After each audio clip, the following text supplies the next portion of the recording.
Let's have a ball.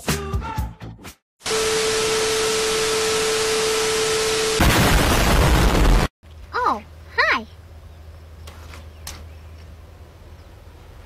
Wait a minute. Who are you? Halo semuanya, perkenalkan nama saya Putri Rauda Hasibuan dari S1 Kebidanan tingkat 2 semester 3. Nah, jadi video saya ini akan membahas tentang alat komunikasi tradisional. Nah, saya akan membahasnya lebih detail di slide selanjutnya. Jadi jangan lupa like dan tonton video ini sampai habis ya. A few moments later, a few inches later, 2 hours later, 1 eternity later.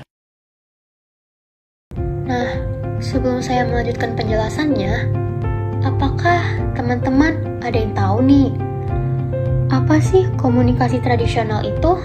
Jadi, komunikasi tradisional adalah suatu proses penyampaian pesan yang dilakukan oleh pengirim kepada penerima dengan melibatkan alat tradisional.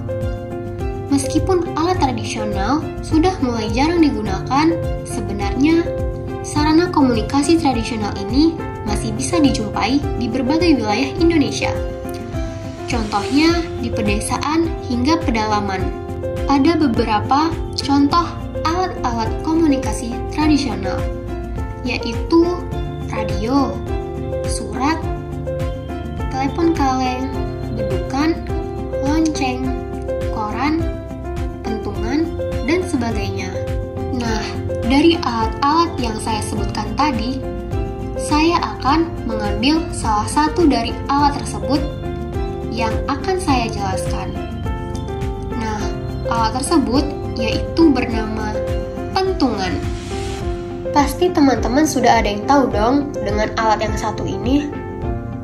Yap, kentongan ini adalah alat pemukul yang terbuat dari batang bambu atau batang kayu dengan lubang memanjang di tengahnya. Kentongan ini menjadi alat komunikasi tradisional yang berfungsi untuk menyampaikan suatu informasi.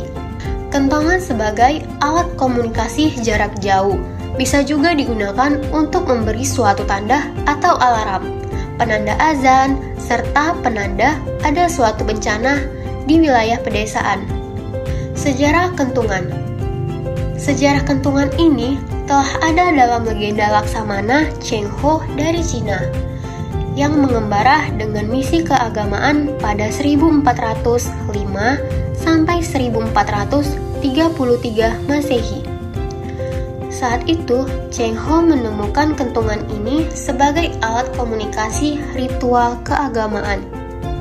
Lalu, penemuan kentungan tersebut dibawa ke Cina, Korea, dan Jepang.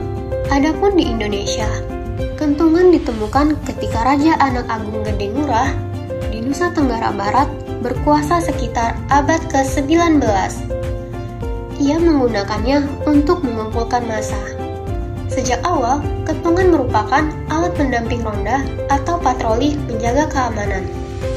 Kentungan tersebut digunakan untuk memberitahukan ketika ada pencuri atau bencana alam. Di pedesaan, kentungan kemudian berkembang dan digunakan di masjid-masjid kecil sebagai pemanggil masyarakat untuk ke masjid bila jam sholat telah tiba. Sehingga berkembangnya zaman, kentungan tak hanya digunakan untuk alat komunikasi saja, melainkan sebuah tradisi yang dilakukan sangat rutin. Misalnya, pada bulan Ramadan, kentungan ini digunakan untuk membangunkan orang-orang sahur. Di sejumlah wilayah di Indonesia, kentungan tersebut diiringi tabuhan lain sebagai tradisi membangunkan sahur. Di beberapa wilayah, tradisi ini kemudian disebut dengan kentungan sahur. Nah, teman-teman, jadi itulah penjelasan tentang alat komunikasi tradisional yang berbentuk pentungan.